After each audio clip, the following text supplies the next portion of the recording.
Hello, hello, hello. It is a late in the week fantasy outlook. Just kind of when the schedule worked out. It's week 21. We got some big game weeks last week. We got a 108 from Chris Dustin, powered by the Little Savages picking his team. Torin Torin Page got a 122 to jump into the top 10. 122? 122 from Torn Page Dead Eyes. That's really good. Congratulations to you. Yeah, Um, holy shit. I, hobbled along at an 80. I didn't captain Jervinko, which was a mistake, but my mom picked my captain, so no hard feelings there, mom. um, just kidding. I love my mom. Derek, you got 104, so you can recap last week if you want, or you can just move right along because you are still in 13th. Oh, shut up. Yeah, 13th place. Those 5 weeks where my team just sucked. I've had 2 weeks in like the 20,000s. That's what kills a season for you. I don't know what the hell happened either of those weeks, but oh yeah, 104 points, 2,000 frank this week. Really, really good. You're about 30 points above the average there. I did captain Giovinco. I was literally going back and forth this entire week between Valeri, who has a great home average of at least 7 points a game, or Jovinko, who hadn't scored in 8 games, thinking when he finally does score, he's going to go off. And he went off. Hat trick for him. He actually could have had 4 goals. He scored the first, the third, and the fourth. The second goal was a shot of his that went off the post and went right to Hamilton, who scored. So he could have had 4 goals. But we're looking back at the dream team last week. I mean, you got Jovinko with the hat trick, Drogba with the hat trick, Dwyer with the brace, Piatti goal and assist, Kleshin goal and assist, Molino goal and assist. There was just some ridiculous scores out there last week. I mean, the 4 leading defenders all had higher than 12 points. You can't say that every week. It's ridiculous. That last week was ridiculous. And, I was not expecting scores to be as high as they were, but I'm glad they are. 104 points is nice. It's always nice. And I'm pretty sure I did better than Sam. You beat me by 24. Very nice. Yep, but I'm still in 13th, so screw that. Moving on. That's 3 under the top 10, right? Damn, wait till I get back in the top 10. Whenever July 30th is, I think that's Saturday. I don't know. 31st is Sunday, so 30th is Saturday. Yeah, so your transfers are gonna be Saturday at 3:00 for New York and Colorado. No idea why that game's scheduled at 3:00. It's going to be a terrible idea, and it's probably going to be a terrible game too because NYC is going to miss David Villa. They're going to miss RJ Allen, and they're missing 2 other players who all got yellow cards last week. It was like pretty much anyone who could have got suspended from their team did. Yeah. And then Colorado's Colorado. They don't score at all or much.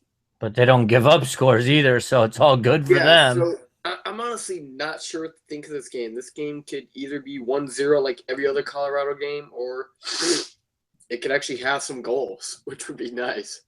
So I'm honestly not sure what to think of this game. But one option from Colorado I know some people are looking at is Marlon Hairston. He is a defender listed at about $5 who has been playing on the wing the past 2 games, and he has scored each of the past 2 games. So if you're looking for a cheap defender option, he still gets the 4 points if Colorado keeps a clean sheet. That's the great thing. And he's playing up, which gives him potential for a goal. So that's a definite win-win situation for you. Thing is, his minutes are all over the place. He doesn't play 90 minutes ever. So if he's not starting, I'm not picking him up. But, some of you can use that option. He's done really well past couple weeks. Other than that, I mean, your usual options, Lampard's been pretty decent past few weeks. You can look at him. So, SKC Portland. I love SKC in this game. I really, really do, because Portland lost Nat Borchers for the year, and I don't know if Liam Ridgewell is going to play this week. Haven't heard much on that. And as far as SKC goes, Graham Zusi's doubtful, so that just skyrockets Benny's value up for set pieces.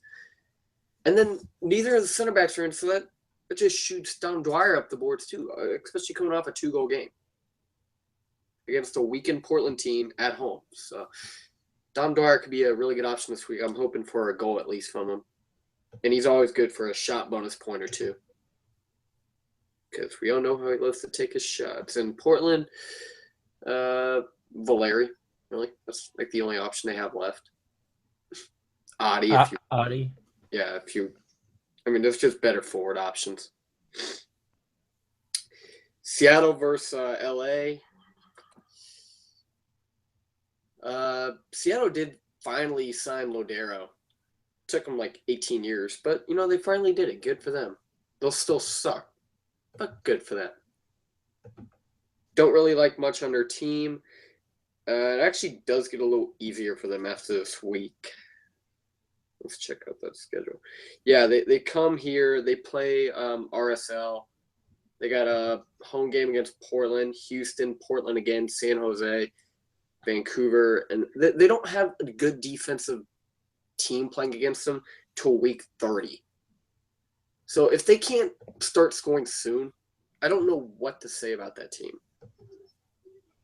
And then for LA, your usual options are always good. Steres, Rowe, Van Dam, whoever you have, just play them.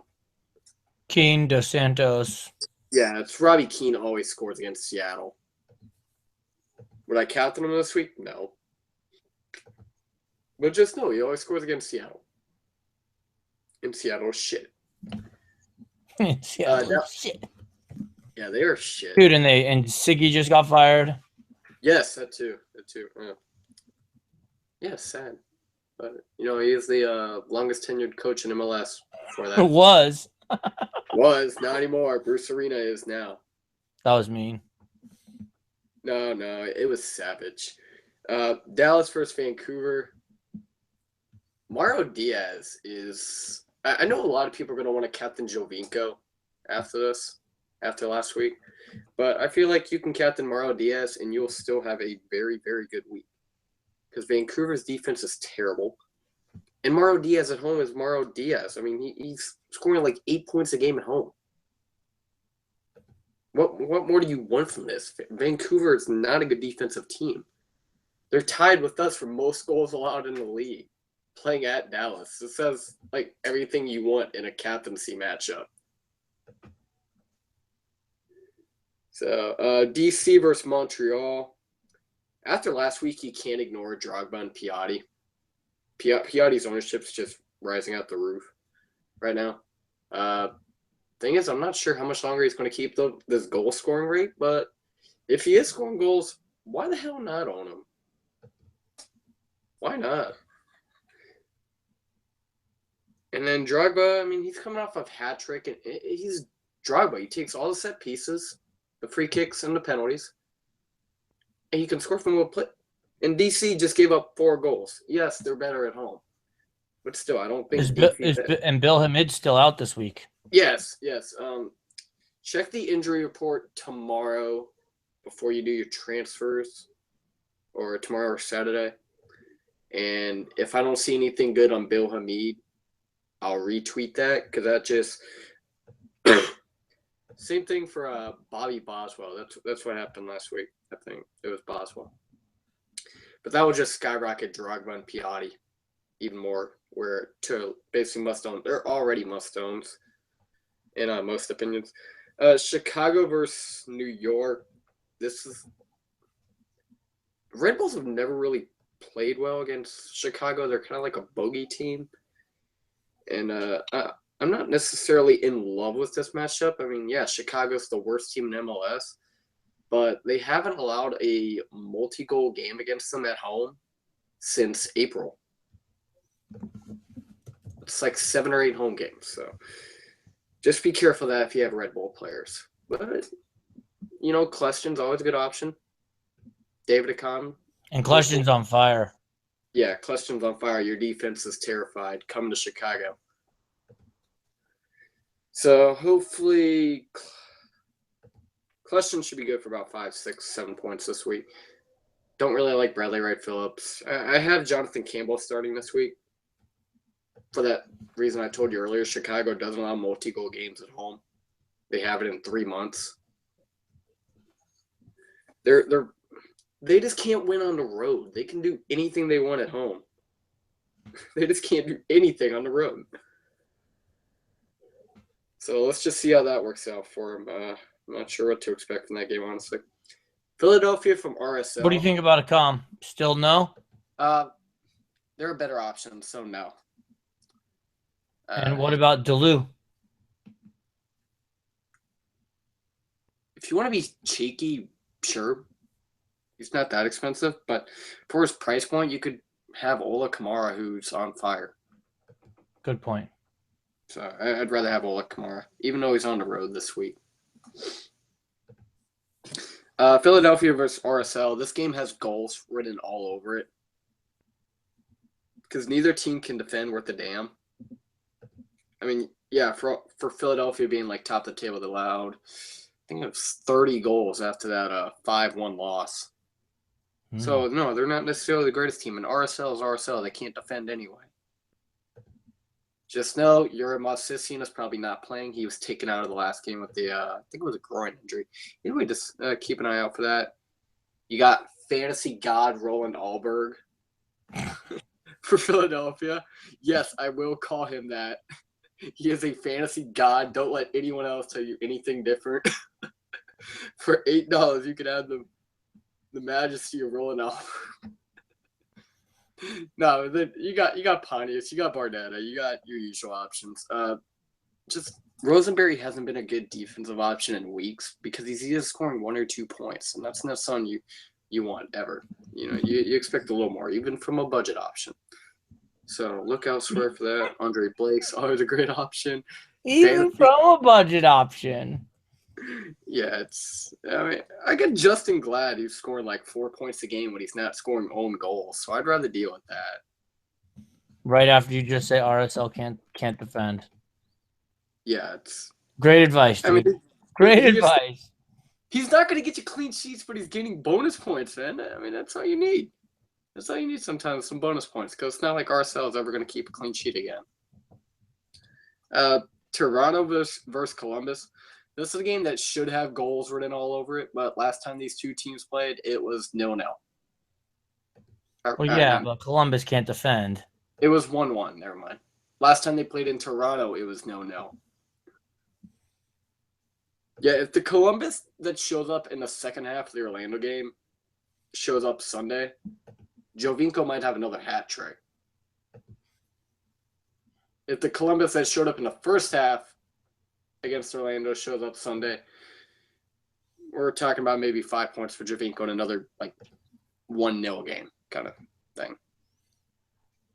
Okay. Anyway, not really sure what to expect from that game. Josie Altidore did play a little bit last week, I believe. I think he was in there.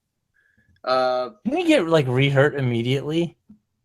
Yeah, he probably tore his hamstring getting into his car or some stupid shit like that. That's just Josie Altidore for you. Anyway. Yeah, so just pay attention to the injury reports up there. If he is playing, great for Jovinko, bad for everyone else. Ola Kamara is always a great option. He's probably the only option that team has. Because there's no way you're touching any other Columbus player right now. And then Houston and San Jose, we can actually just skip this game because you shouldn't be owning players from those teams anyway. All right. So, yeah, that's pretty much all the teams this week. Captain picks. I got Jovinko at home. I got Mauro Diaz at home. Let's see. Those are pretty much the two main ones. If you want to be like really, really, really sneaky with this, Kevin Molino's averaged like 8 points a game against New England this year. He scored against them twice. Is it advisable to captain him with Jovinko and Diaz at home? No. But just know Molino's done really well against New England. And this game is definitely going to have goals because neither team knows the concept of defense. Especially Orlando. Yeah. Actually, New England's a lot more than us, I think. Either way, neither team knows how to play defense. There's going to be goals. Molino's done great. Get him before his price rockets up. He is one of my top transfers in for this week. So.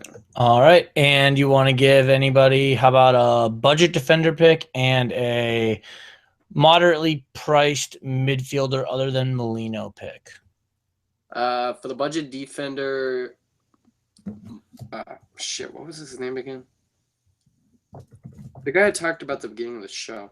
Hairston? Yeah, from Colorado. Yeah, if he's starting, him.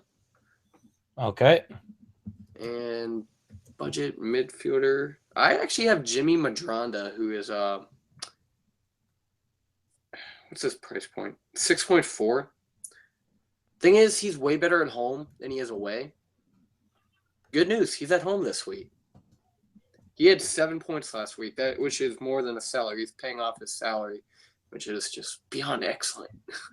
I love it when players do that because, not enough of my players decide to do that. That's why you're in 13th. Yeah.